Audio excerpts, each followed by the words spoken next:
मेरा भाई क्या वो बिल्कुल बेगैरत हो चुका है, जो खुद अपनी बीवी को अपने बाप के कमरे में भेजता है। हालांकि मेरा बाप मेरी बहनों से कहता था कि कोई जरूरत नहीं अपने ससुर की खिदमत करने की, ना ही उसके कमरे में अकेले जाने की। मेरी दोनों बहनें बहुत तेज मिजाज की थी, अपने ससुराल वालों को नचा के रखा हुआ था। शौहर भी उनके काबू में थे और जब यहाँ आती तो भाभी की शामत लाए रखती थी। हर वक्त उन्हें जहेज ना लाने के ताने देती रहती थी। वालदा भी किसी से कम ना थी, पूरा दिन मेरी भाभी के पीछे पड़ी रहती थी। दिन में 1 घंटा भी भाभी को आराम के लिए नहीं मिलता था। मैं उस वक्त भाभी की मदद कर देती थी जब अम्मी दोपहर को सो रही होती थी।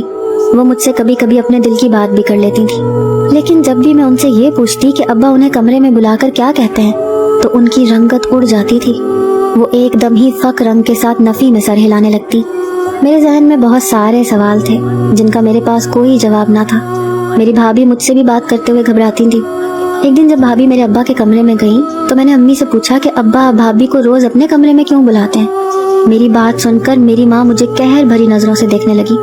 कहती, मुंह बंद रखा करो अपना, खबरदार जो दोबारा कोई भी ऐसा सवाल मुझसे पूछा भी तो। मुझे अम्मी पर भी हैरत होती थी कि वो क्यों कुछ नहीं बताती।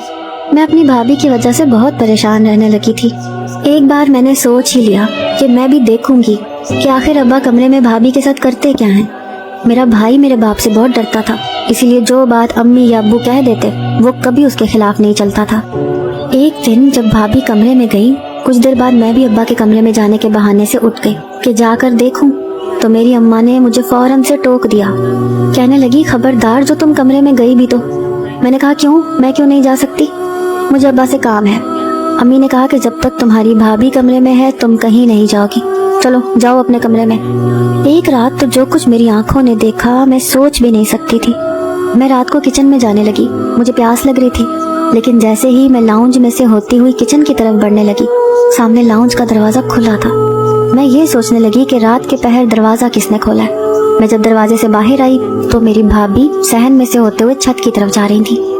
मैं ये सोच रही थी कि इस वक्त वो छत पर क्या करने जा रही हैं। मैं भी उनके पीछे चली गई, लेकिन जैसे ही मैं छत पर पहुंची मैंने छुप कर देखा तो मेरी भाभी एक नौजवान के गले लगकर रो रही थी।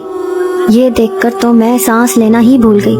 वो उस शख्स से भी यही कह रही थी कि मुझे यहाँ से लेके जाओ, मुझे यहाँ नहीं रहना। कौन था वो शख्स? भाभी का क्या लगता था, कोई आशिक? मैं वापस लौट आई, मुझ पर घबराहट सी तारी थी। ये सब क्या हो रहा था? एक तरफ तो मेरी भाभी मजलूम बनी हुई थी और दूसरी तरफ ये कौन सा रूप था उनका जो मैं देख रही थी। मुझे कुछ भी समझ में नहीं आ रहा था। पहले मैंने सोचा कि सबको जगाकर भाभी की असलियत बता दूं। मैं जैसे ही लाउंज से अंदर आई कि अपने कमरे में वापस जा सकूं, तो लाउंज के सामने मेरा भाई खड़ा था। भाई को देखकर मेरे रहे सहे औसान भी खता हो गए। वो मुझसे कहने लगा कि तुम इस वक्त यहाँ क्या कर रही थी। मैं तो परेशान सी हो गई कि क्या जवाब दूं। मुझे घबराहट हो रही थी। मैंने कहा मुझे घबराहट हो रही थी, इसीलिए ताज़ा हवा के लिए बाहर आ गई थी। वो कहने लगा, अच्छा ठीक है, ये बताओ तुम्हारी